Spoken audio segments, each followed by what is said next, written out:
biggest, the toughest, the best. Lincoln takes on Wagner for the high school football championship of New York City. Sunday at 10 a.m. live on Channel 11.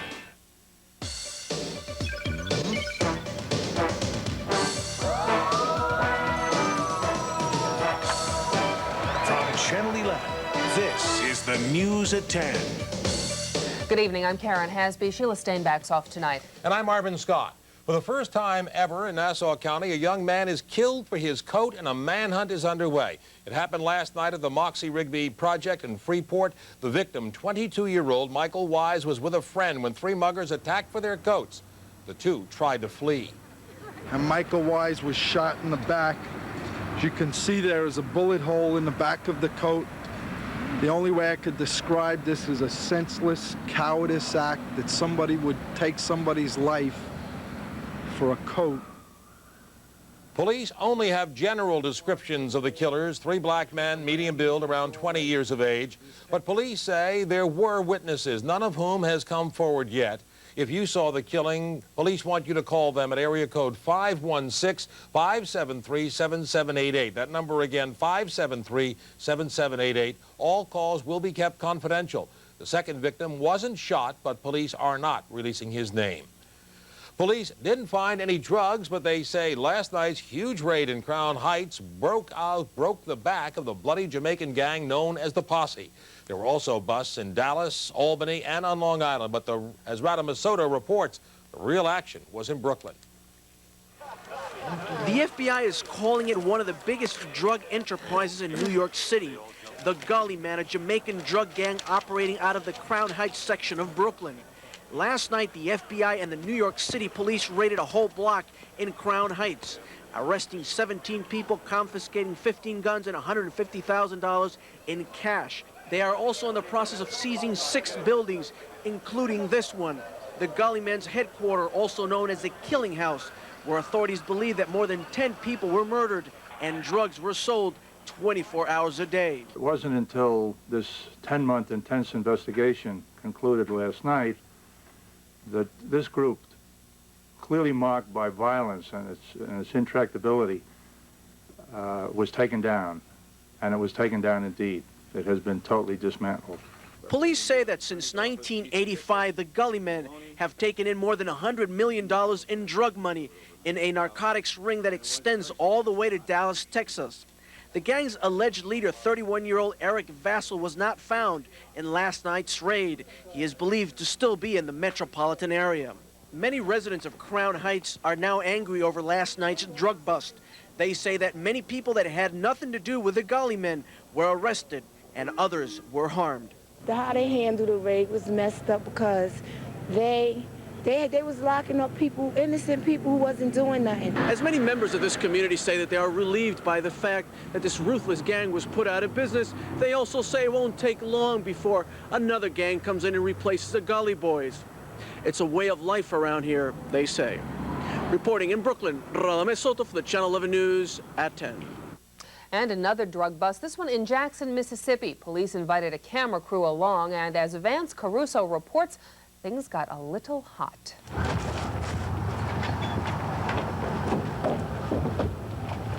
It appeared to be a routine drug bust for Danny Norton and 3 other Mississippi Bureau of Narcotics agents. But when they knocked on the trailer of Marty Miller, they were rudely welcomed with a volley of gunfire.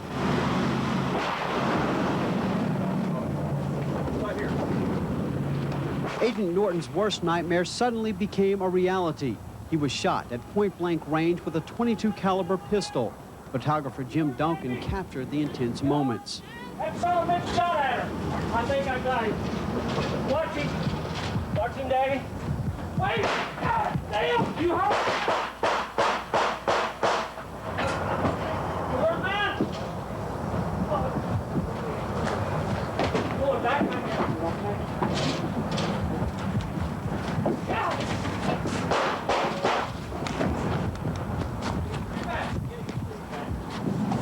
Call an ambulance, somebody. Okay. Hey, Vince! You can get an ambulance? Vince, get the radio, call an ambulance. Yeah. Miller's round caught Norton in the chest, his life spared within inches by a bulletproof vest. but he quickly put aside his brush with death. Keep him covered.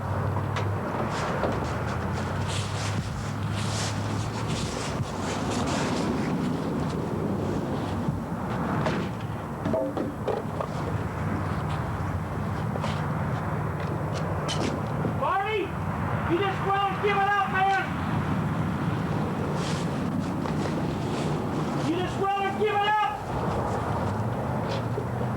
Miller was shot 3 times, once in the stomach, arm, and chest. He's in Methodist Medical Center in critical condition. The 41-year-old Byram man was wanted for prescription forgery, but now faces charges of assault on a police officer. It is unsure why the U.S. Postal Supervisor opened fire on the agents, but it does bring home the sobering reality of the dangers of law enforcement in the never-ending war against drugs. From Jackson, Mississippi, Vince Caruso. The ongoing strike against the Daily News is turning into a battle for the hearts and minds of New Yorkers. As Barry Cunningham saw on 42nd Street today, not everyone condones the strikers' tactics. It began with a striking pressman spitting contemptuously on a copy of the Daily News being sold by a hawker on 42nd Street. Please, please, I beg you, don't do that. How much for the paper? I ask you, don't do that. How much? 35 cents. Don't do that. In a street corner vignette that would warm the hearts of news management, other New Yorkers elbowed the union man aside to plunk down their money for the Daily News in symbolic support for the strike-bound tabloid. Guys like you work 1 hour a day and get $50,000 a year to destroy a perfectly good newspaper. I work 1 hour a day. I'll take one of those. I work 40 hours a week, and I work hard for my money. The Daily News hopes that a string of minor victories like this will eventually win the war against the striking unions, even if it means more violence. Again, early this morning, news delivery trucks attacked in the Bronx and in Midtown Manhattan. Meanwhile, in federal court, another minor victory for the News, a judge ruling that hawkers can continue selling the tabloid on subway platforms. The idea had been opposed by the MTA, the Transit Authority, and by transit police. We believe we could ban hawkers from the subway system and the commuter railroads entirely, and particularly in this situation where we had the threat of violence and other safety risks posed by the tension surrounding the Daily News strike. We did not want to have to permit hawkers to be in the system. We're very pleased with the federal court decision today issuing a temporary restraining order to give us the right, the constitutional right, to continue to sell the Daily News in the subways. And as a result, we are going to double our hawker force with over 200 hawkers in over 100 locations in the subway system. Latino officials today charged that using street people as hawkers exploits racial tensions. A massive union solidarity rally is scheduled here at the Daily News on Monday, but the fate of the newspaper could be decided the following day in Chicago, when the board of directors of the Tribune Company meets to decide how long they can hold out against the unions in New York or be forced to close the Daily News after 71 years. At the Daily News, Barry Cunningham, Channel 11, News at 10. And we've got a lot more ahead tonight. Up next, serious questions about last night's fatal fire in the Bronx. Questions about the firefighting equipment. Also, a heartwarming story about why they are relighting the Rockefeller Christmas tree. And a little later, we'll look back at the legacy of John Lennon, and we'll hear from the police officer who rushed him to the hospital 10 years ago.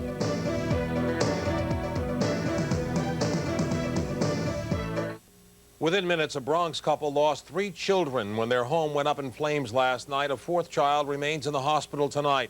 There are questions about whether those children could have been saved if the fire department acted sooner. Alec Roberts has the story. A mother's anguish over the loss of 3 of her 4 children. And a neighborhood's anger at a fire department they believe should have responded sooner. They come late. Powerful emotions gripping Creston Avenue after last night's devastating fire that claimed the lives of 2-year-old Jessica, 3-year-old Clifton, and 5-year-old Clinton Kingston. Fire department records indicate that the first to arrive was Battalion Chief Thomas Anello, 5 minutes after the call came in. But he had no hose and no ladder. It took up to 6 minutes for apparatus to arrive from another company. It's acceptable to the maybe the department, but not to me. The ladder truck that should have responded last night, Ladder 37, was in the repair shop. Driver Frank Bazzicallupo feels the children may have been saved had it been available. If we were in service It's less than a 2-minute response from our firehouse to the fire building. Since November 28th, when their regular rig broke down, Ladder 37 has been operating with this ancient truck, leaking transmission fluid from the start.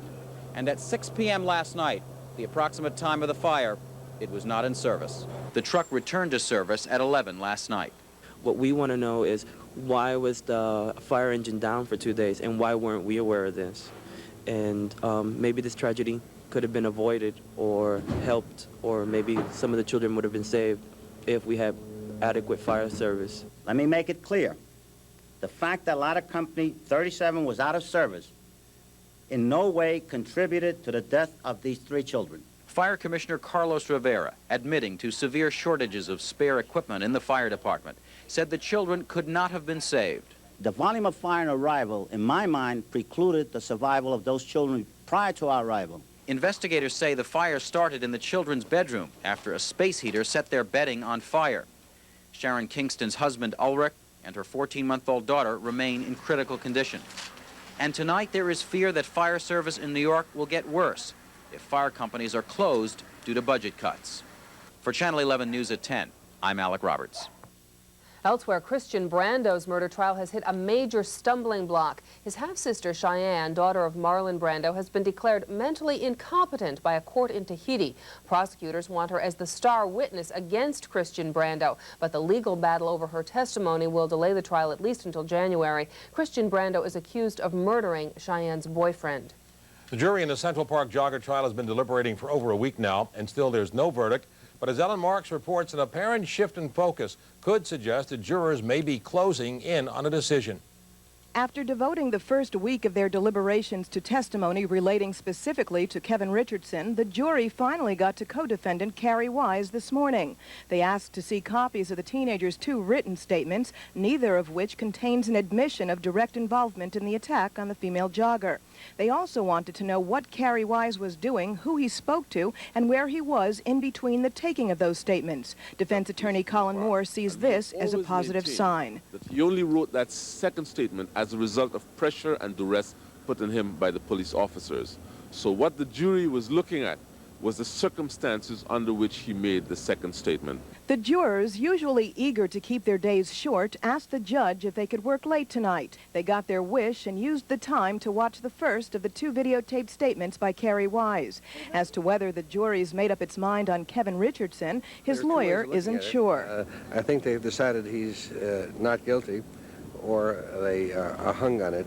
I tend to think that maybe they decided he was not guilty and had to go on to the second client. The jury, which has sent out more than 50 notes since last Friday, has methodically pored over testimony, crime scene and medical photos and videotapes. While some courtroom observers speculate that the 7 women and 5 men have had enough of playing detective and are now closing in on a verdict, others say that's just not the case. Tomorrow, the sequestered jury enters day 9 of deliberations. At State Supreme Court in Manhattan, I'm Ellen Marks, Channel 11 News at 10. Elsewhere, thousands of Roman Catholic faithful have begun lining up before dawn outside St. Dominic's Church in Colfax, California. They've come to see what many of them believe is a vision of the Virgin Mary, a pattern of lights which appears on the church wall about 9:30 each morning and is gone an hour later. We get very excited about the Blessed Virgin when she appears, and we wanted to see it too. We wanted to be near where she is. All where the lights appear is situated so the lines can't be sunlight filtering through a stained glass window, but there is a light fixture that some think may be causing a reflection. Those who wait for hours in the cold to look don't care. There was a big encore performance today in Midtown, providing an opportunity for those who missed it the first time around to witness one of Manhattan's greatest Christmas rituals. Ed Miller was there. Fernandez Lewis, Megan Morales, and the rest of these kids are more excited than usual this Christmas. Not just about their personal audience with Santa and his elves, but also about the giant Christmas tree at Rockefeller Center. Big tree. It's a big tree? A giant one? Yeah. A real big one? Yeah. It's definitely more than 10 feet, I think. A dozen of these needy kids from the North Side Center for Child Development were supposed to have pushed the button this past Monday to light the big tree. But all the rain forced officials to light it early. Needless to say, there was plenty of disappointment at North Side. Very seldom in life do you get a real second chance, but since these kids have been very good, and since they're on a first-name basis with Santa, the tree was lit up all over again, and this time they got to push the button.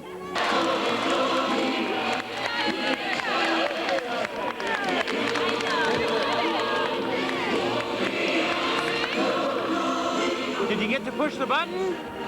You did? You pushed it? Were you excited? Yeah. Were you nervous? No! You weren't nervous in front of all these important people? No?